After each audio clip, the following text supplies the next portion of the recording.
puliano ani kokbor mix channel subscribe kena tapok di tai bunyi sisi kan notification mana ke bell icon klik kai ready.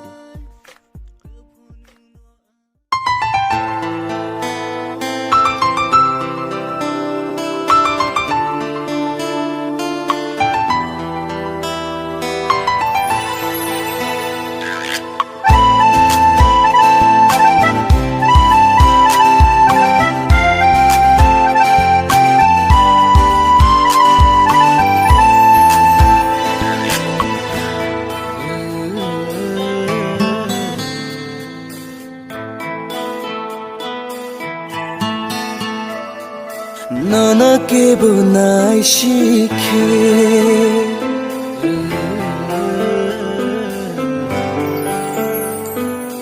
Zolima payu khao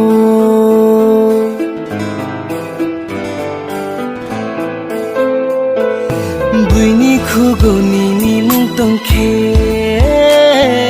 Perang kogu khao Tumahin sasinai angbo silia Risino nanggoan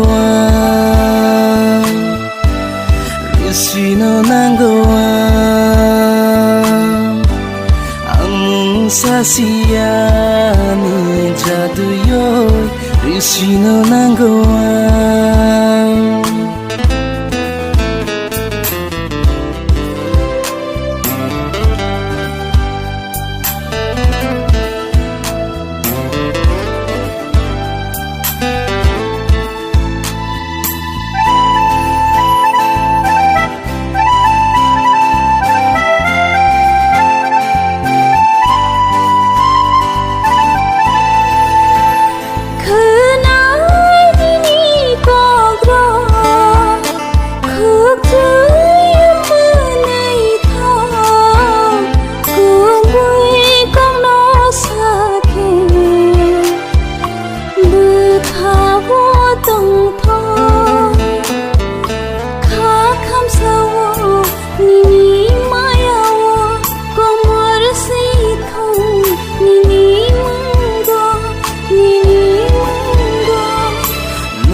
Ke bokok sakhe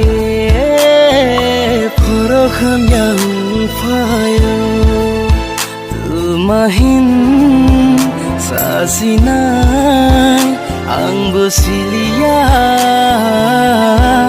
Risino nanggoan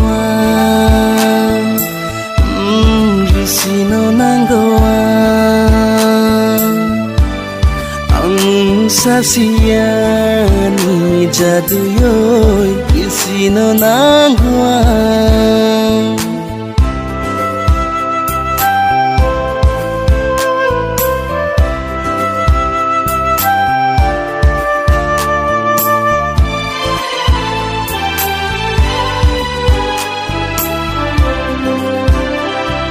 Lachio sanani jodoko pukhani buji hui na dina sajaya kono Bibai nuke nono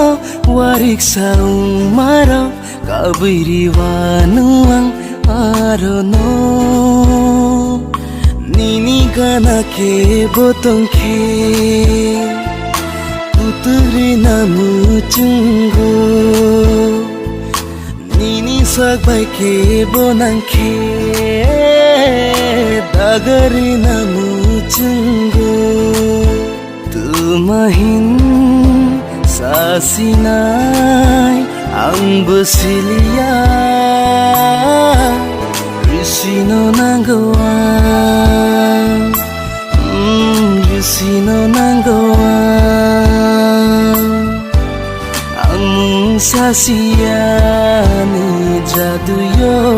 Risino nanggoan